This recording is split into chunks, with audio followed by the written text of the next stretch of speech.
Assalomu alaykum qadrli tinglovchilar. Bugun biz genetik nuqsonlari bo'lgan bolalarni o'qitishning o'ziga xos xususiyatlari mavzumiz bilan tanishib o'tamiz.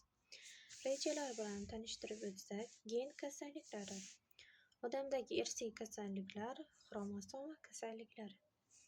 Genetik nuqsonlarning ta'rifi, ya'ni genetik nuqsonlari bu nima? Genetik nuqsonlari bu irsiy nuqsonlardan kelib chiqadigan va bolaning jismoniy, aqliy yoki hissiy rivojlanishiga ta'sir qiladigan holatdir. Bular masalan bunga Down sindromini kiritish mumkin. Aqliy rivojlanish kechikishi va fizikal nuqsonlar bilan bog'liq bo'lgan genetik kasallik. Xromosoma kasalliklari. Xromosoma kasalliklariga Down sindromi, Shershevskiy-Terner sindromini misol qilish mumkin. Xromosoma kasalliklari xromosoma soni va tuzilishining o'zgarishi bilan bog'liq bo'ladi. Ya'ni Down sindromi erkaklarda ham, ayollarda ham uchrab turadi. Bu kasalliklarning kelib chiqishining asosiy sabablaridan biri bu 21 juft xromosomaning bittaga oshib ketishi. Natijasida diploid to'plam 47 ta bo'lib qolishi. Bu kasallikning asosiy belgisi bemorning boshi mutanosib kichik bo'ladi, yuzi keng, ko'zlari kichik va bir-biriga yaqin joylashgan bo'ladi. Gen kasalliklari gen mutatsiyalari natijasida kelib chiqadi. Somatik hujayralar irsiy kasalliklari asosida somatik hujayralar mutatsiyalari yotadi. Ba'zi yomon sifatli o'smalarda xromosoma mutatsiyalari hujayralar transformatsiyasiga sabab bo'lishi aniqlangan. Embriogenezning qaltis davrlarida somatik hujayralardagi mutatsiyalar tug'ma rivojlanish nuqsonlariga sabab bo'lishi mumkin.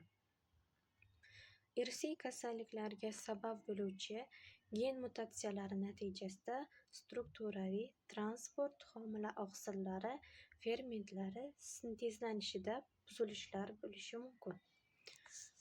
1996-yildagi ma'lumotlarga ko'ra, gen kasalliklarining soni 3600 dan ortiq ekanligi aniqlangan. Gen kasalliklari dominant va retsessiv hollarda namoyon bo'ladi. Dominant gen kasalliklari fenotipda aniq yuzaga chiqadi. Bunday kasalliklarni davolash imkoni bo'ladi. Retsessiv gen kasalliklarini heterozigota holda fenotipda namoyon bo'lmay, yashirin holda faoliyatsiz bo'lib, kasallik rivojlanmaydi. Retsessiv genotipida heterozigota holatida yashirincha saqlanib borib, uning keyingi avlodlariga gomozigota holatiga kelib, gen kasalliklarini paydo bo'lishiga sababchi bo'ladi. Bundan tashqari yana gen kasalliklari bilan, ya'ni genetik nuqsonlari bo'lgan bolalar uchun o'qitishda ham bir qancha o'ziga xos yondashuv va xususiyatlari mavjud. Bulardan masalan individual yondashuvni oladigan bo'lsak, bunda har bir bolaning qobiliyatlari va ehtiyojlarini hisobga olish zarur. Har bir bolaning o'ziga xos rivojlanish xususiyatlari bor. Shuning uchun o'qitish jarayoni individual ravishda uyushtirish kerak. Psixologik yordam. Genetik nuqsonlari bo'lgan bolalar ko'pincha psixologik yordamga muhtoj bo'ladilar. O'qitish jarayonida psixologik yondashuvni qo'llash juda ham zarur. Chunki bu bolalar o'zini boshqarish, motivatsiya va o'z-o'zini anglashda qiyinchiliklarga duch kelishlari mumkin. O'qituvchining rolini aniq qilib belgilash.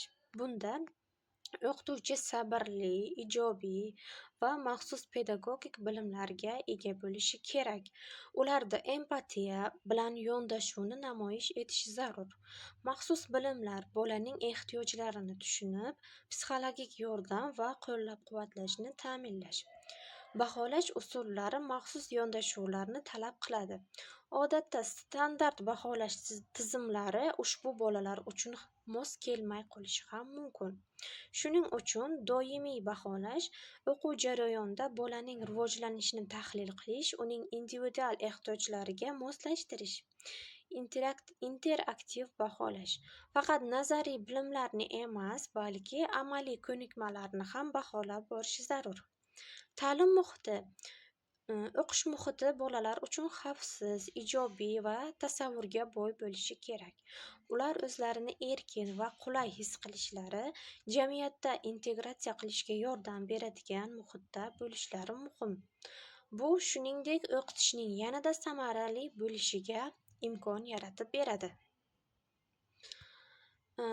Xulosa qilib shuni aytish kerakki, bunday kasalliklarni oldini olish uchun maxsus tibbiy genetik maslahat markazlarini tashkil qilish, oila qurishga qaror qilgan yoshlarga ular oilasida tug'iladigan farzandlar salomatligi haqida tushuntirish ishlari olib borish juda ham muhim.